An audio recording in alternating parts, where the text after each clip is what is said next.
Hey friends, welcome back. I want to talk today about how to take flattering photos of yourself for use in branding or business purposes. If you're new here, I'm Jen, single mom, artist, and entrepreneur, and this channel is all about building a life that you love. Now, as an entrepreneur, it's very, very often that you need really great headshots of yourself or really great branding photos of yourself for your business. If you're really just starting out, a lot of times you can't afford to pay a photographer, a professional. I highly recommend that if you have the budget for a professional, that you absolutely use one, because they're going to make you look your best and they're going to do an amazing job.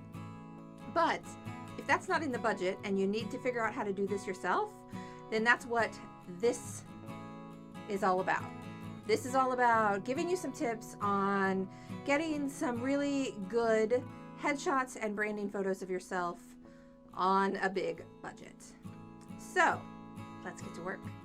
Now, I'm not fully practicing what I preach today because I'm in a sweatshirt and yoga pants. So obviously, if I were going to be taking serious branding photos of myself, I would be very, very choosy about what I pick to wear, because what you wear is going to be part of the vibe of that you are trying to express to your clients and your potential clients, right? So first thing is pick your wardrobe, and you want to pick it based on what you want to convey. So if you want to be casual, then maybe a sweatshirt and yoga pants is just fine. If you want to be more professional, then maybe you want to consider a blazer and a nice shirt.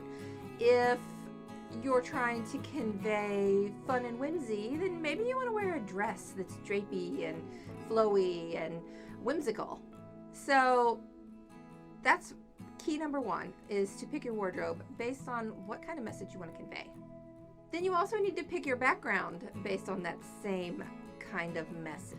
This background behind me is, at least pieces of it, are things that I used to use in my boudoir sessions, and I'd like it because of the drama. So we're going to assume in today's session that I want to convey some drama. Now, if I wanted to convey that, really, this is not the shirt I would be wearing. I would definitely pick a different outfit, but that's okay. This is for examples only today, right? But I really want to talk the most about how to pose yourself, because the way that you pose yourself deeply impacts the way that your image looks on camera. So for instance, if you're a heavyset girl like me, there are things you want to take into consideration. Like, you don't want to pose yourself straight onto the camera, because when you're straight on, it adds some additional girth to your image, okay? When you are slightly turned, like I am right now, it changes the dynamic of the image. You see the difference? Just in the way that I'm facing. Okay, so here's slightly turned, straight on. See the difference? Okay, I've already established I'm not going to shoot myself standing straight on, but I'm going to shoot myself kind of at an angle. Turn your face back towards the camera. Okay, so you want your body angled, not straight on, but your face should be straight on. You're going to want to pick some nice flat lighting. I'm using a ring light, which is what I use to film my YouTube videos with also. If I had a beautiful day outside, I would pick somewhere outside in the sun, but under the shade. But it's January in Indiana, and we got nothing but gray going on out there. So that's not going to work. Now, if it were sunny out, the reason I would choose a shady spot is because the shade filters the sunlight, thereby giving you a nice, flat, even light, okay? Natural light is always going to be the most flattering light, always. Nothing comes close to it. But, again, right now, it's January in Indiana, and we got nothing but gray. We haven't seen the sun in 5 days, and I don't think we're going to see it for another 5 days. According to the forecast anyway, which it's Indiana, so that's probably wrong too. So my point is, if you can't do it outside in a shady spot that filters the sunlight, then you want to pick some nice flat lighting. A ring light is great. If you don't have a ring light, you could use a really bright light bulb and hang a sheet in front of it, because that's going to filter that light. So there are multiple options. Flat lighting is going to be your easiest, your best option for home portrait. When I shoot professionally, I don't use flat lighting. I use filtered directional light because, and I get to tell the story that I want to tell with that lighting.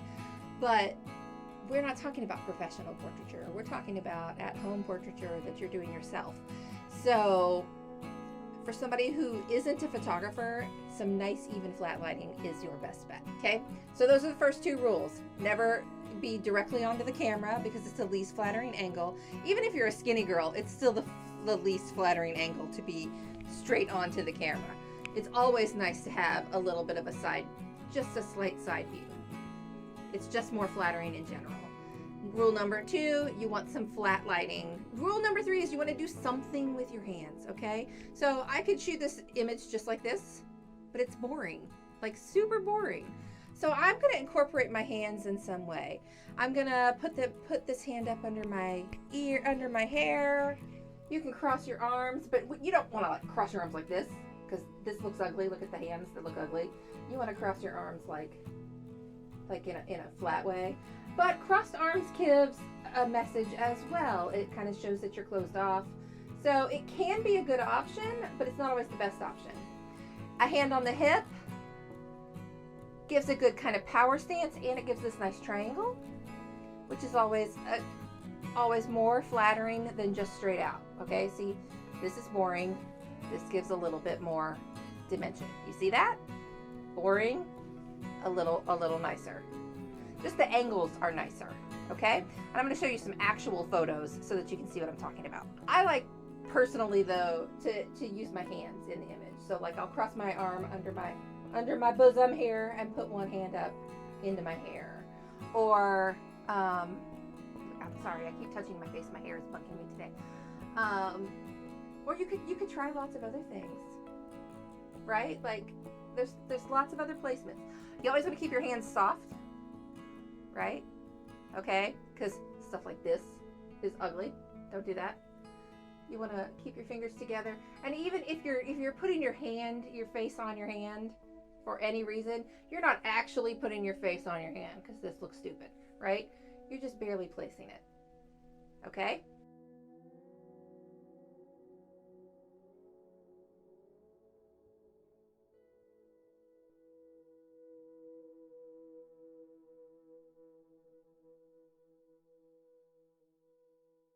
Let's talk about standing pose. Okay, same rules apply with standing.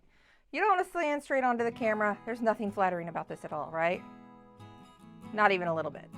You want to stand slightly angled to the camera and 1 foot in front.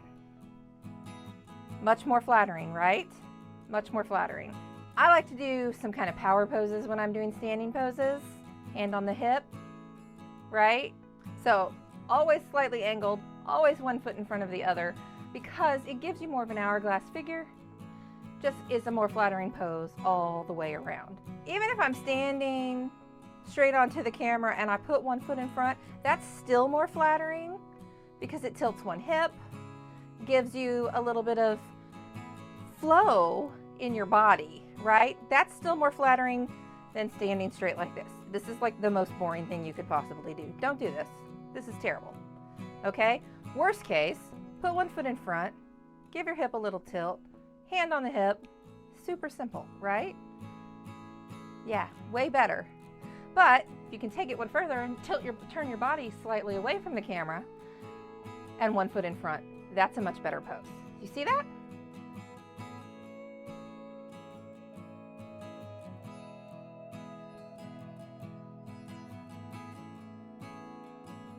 I hear a lot of controversy at times about whether or not business owners should use images of themselves in their social media and their website and things like that. And that's partially because it shouldn't matter what you look like. If you have a service that people are interested in, if you have a product that people love, it shouldn't matter what you look like, right? But it's not really about what you look like. It's about the fact that having a face to the business, to the brand, that makes it easier for people to connect with you personally. Obviously, in real life, we have to do business with mega corporations, but is that an interaction that you enjoy? Is that an interaction that you do because you want to, or is that an interaction that you do because you have to? Like, I pay my electric company because I have to have electric, right? It's not because I super enjoy their service. I mean, I do enjoy their services, right? Like, obviously, I enjoy having electricity, and I enjoy having heat, and I enjoy having air conditioning. But I don't do business with them because I feel compelled to. I do business with them because I have to, right? But as a small business owner, you want people to feel compelled to do business with you. And that happens more frequently when they connect with you as a human being. And when they can put a face to a product, and when they can put a face to a service, it is easier for people to connect with you. So I think it's important that you use images of yourself. But I also think that it is important that they be decent images, okay? Like, you don't want to use the worst images ever. They don't have to be the most amazing images in the world. There is a lot of bad photography out there that gets by.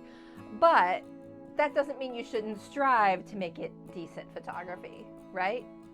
Like I said before, if you can afford to hire a professional to take actual headshots of you and actual branding photos of you, by all means do that, okay? Because those are going to be beautiful and amazing. But if that's not in your budget yet because you're just starting out, then you can take decent images of yourself. I hope that the tips that I gave you today were helpful, at least gave you an idea of where to start. Obviously, you're going to have to play with this. A lot of it is just trial and error, playing with it until it makes sense and you get what you want, okay? But I hope that this helped today, and I will see you next time.